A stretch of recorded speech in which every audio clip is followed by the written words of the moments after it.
Hey guys, Chris here from Lucky Gunner, and I'm here today again with John Johnston from Citizens Defense Research. You might also know him as the host of Ballistic Radio, and he's going to help us with another drill today. We're doing the Bill drill. So tell us about that, John.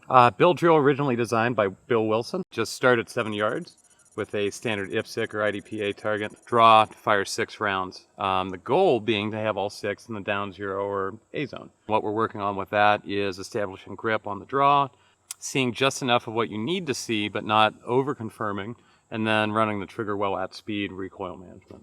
What would you consider a good par time to shoot for someone who hasn't done this before? 3.5 seconds or under, you're doing really well. If you've never worked from the holster before or you're new to it, 4 maybe. And then once you start really getting good at it from concealment, what I always am trying to shoot for is under 2 from concealment. But that's really moving, and I can't do that consistently, so we'll see today. For the Bill drill demo, John is shooting his Glock 34 customized by Boresight Solutions. And in keeping with the policy we've decided on for the Start Shooting Better series, we are always going to show you our first attempts at the drills. There are no practice runs or reshoots. So whether we're having a good day or a bad day, what you see is what we shot the first time. John's first run is a 2.30 clean. Notice that he's carefully reholstering the gun. That's not something you want to rush.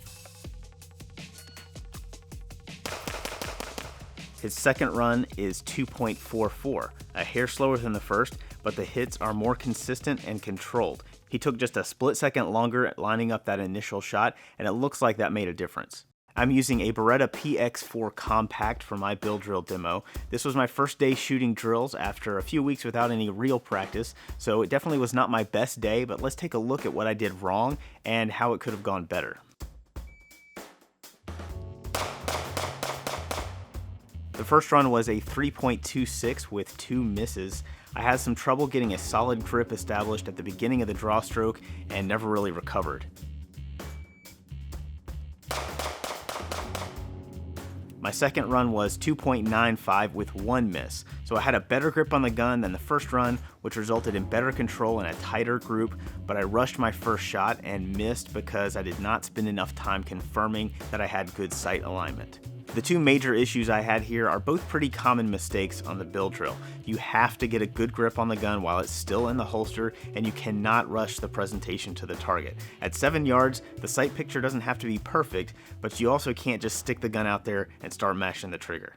So this is a drill that's really good to try cold. Can you explain what that means and why we would want to do that? So anytime we're doing a drill cold, we have not fired any rounds for the day at all. We're just showing up to the range with our carry gun, or if you're a competition shooter, just putting your rig on and first drill you do of the day. And the reason why that matters is because what I can do warmed up after a full shooting session, not always what I can do just coming off the street to the range. And it's a really good measure of your actual performance level. Right. Yeah, I've been able to knock off easily half a second to maybe even a full second sometimes between the beginning and the end of a training session doing a Bill drill. Yeah, definitely. It's one of those things that if you start practicing something over and over again, especially if you're only working on one thing during the day, you can get some really misleading results. So cold performance is really where it's at.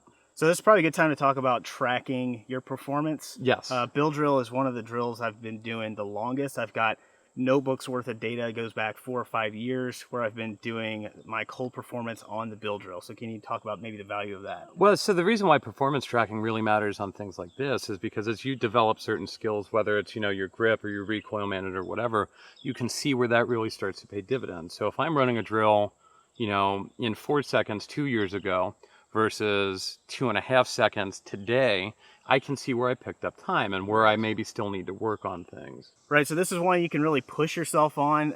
You don't ever get too good to try a Bill drill and learn something from it and use it to develop some of these different skills. So go out there and give it a shot.